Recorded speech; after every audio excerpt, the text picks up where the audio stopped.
Hallo, in diesem Video möchte ich euch zeigen, wie man die Scheinwerfer von einem W107 so sanieren kann, dass sie wieder so aussehen wie neu, nämlich so wie sie hier liegen. Zum Vergleich habe ich euch nochmal die alte Streuscheibe hingelegt. Ich zeige es nochmal gegen das Licht. Die Scheibe ist nicht dreckig, sie ist halt durch 40 Jahre Steinschlag nahezu satiniert. Also kein Wunder, dass dort nicht mehr wahnsinnig viel Licht durchkam. Ebenso sind natürlich die Reflektoren saniert worden, neu verspiegelt worden, sodass das Licht auch dann wieder gut reflektiert werden kann und wir eine gute Sicht haben. Also die Scheinwerfer sehen nach der Überholung nicht nur wieder gut aus, sondern sie sollen dann natürlich auch wieder gutes Licht werfen und das ist ein Sicherheitsaspekt. Ein paar Vorarbeiten hatte ich vorab schon erledigt, nämlich habe ich diese Fläche, die man ja auch durch die Streuscheibe später noch sehen wird, mit Aceton gereinigt. Dann habe ich auch noch diese Gummidichtung, die habe ich eingelegt in Amarol, das ein paar Tage eingesprüht und liegen lassen, damit das Gummi wieder etwas elastisch ist. Das war nämlich aus meiner Sicht noch in Ordnung, wenn es kaputt ist. Man kann es kaufen, habe ich aber bei mir hier nicht für nötig erachtet. Die Bauteile, die ich ersetzen möchte, sind eingetroffen. Das sind unter anderem eine neue Dichtung. Diese Dichtung hat hier ihren Platz. Das ist die alte Dichtung, wie man sehen kann, ist sie völlig porös. Die Dichtung wird hier genau eingesetzt und darauf wird dann die Streuscheibe gelegt. Auch die Streuscheibe ist neu.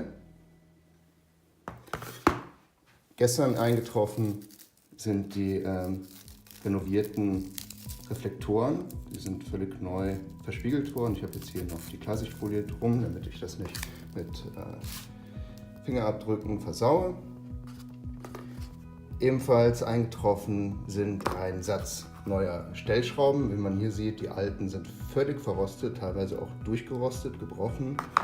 Und da ich ja einen Scheinwerfer mit Leuchtweitenregulierung habe, auch eine neue Welle.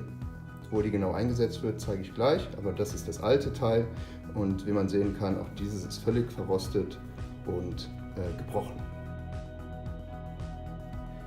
So, es ist die neue Stellschraube eingesetzt, auch schön mit Lagerfett versorgt, damit sie nicht wieder so schnell rostet. Und hier dieses schwarze Teil, das ist die Welle für die Leuchtweitenregulierung, auch die habe ich jetzt eingesetzt. Hier verbunden mit dieser Schraube. Wo ist es da? Und auch hier mit Lagerfett versorgt. Die Streuscheibe ist eingesetzt, festgeklammert. Da muss man schön aufpassen, damit das Glas nicht zerspringt. Und unter der Streuscheibe ist dann dieser neue Dichtungsring. Da muss man schon darauf achten, dass es wirklich sehr dicht ist, damit nicht wieder Feuchtigkeit eindringt.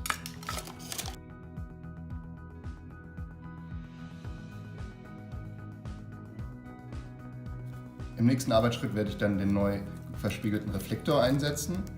Er ist übrigens neu verspiegelt worden durch die sogenannte Reflektorklinik. Die findet ihr im Internet.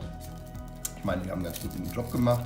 Ihr müsst dann bitte nur darauf achten, wenn ihr die Sachen einschickt, es sollen keine Anbauteile mehr dran sein, also keine Befestigungen. Da sind ja solche Gumminoppel dran und natürlich auch der Einsatz für das Leuchtmittel, das muss vorher entfernt werden.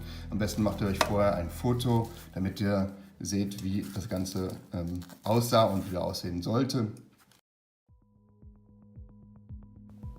So, der Reflektor ist jetzt eingebaut. Nun müssen natürlich auch die Leuchtmittel wieder eingesetzt werden. Ich habe komplett neue Leuchtmittel gekauft, denn wie man hier sehen kann, insgesamt ist der Aufwand nicht ganz so unerheblich.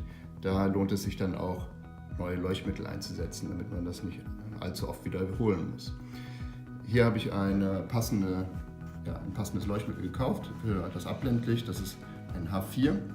Ich habe mich entschieden, eine Variante zu nehmen, die vielleicht nicht ganz so hell leuchtet, dafür aber ultra live, also mit einer längeren Haltbarkeit. Da muss man die richtige Klarbuch finden. Da ist es.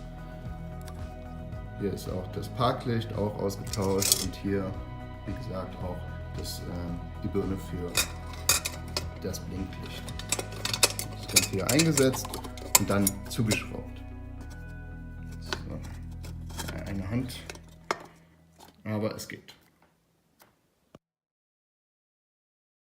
So, hier steht der W107 mit den ausgebauten Lampentöpfen, die wir jetzt in der überholten Form wieder einsetzen werden. So, den Scheinwerfer habe ich hier wieder eingebaut. Es müssen im Grunde genommen nur 3 Schrauben fixiert werden. Dort ist eine, hier an der Seite und oben natürlich, klar. Hier muss auch nochmal eine Schraube fixiert werden. Dann ist der Scheinwerfer fest und dann können wir auch schon diese Zierleiste hier anbringen. Auch da sind 2 Schrauben, einmal hier an der Seite und hier verdeckt dann nachher durch die Motorhaube.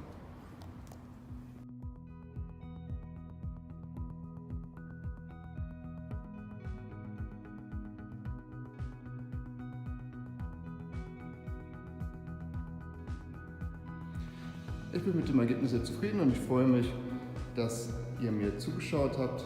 Ich hoffe, ich konnte euch ein wenig helfen oder ein wenig Unterstützung bieten bei eurem Projekt und wünsche euch dafür ganz viel Spaß und Erfolg.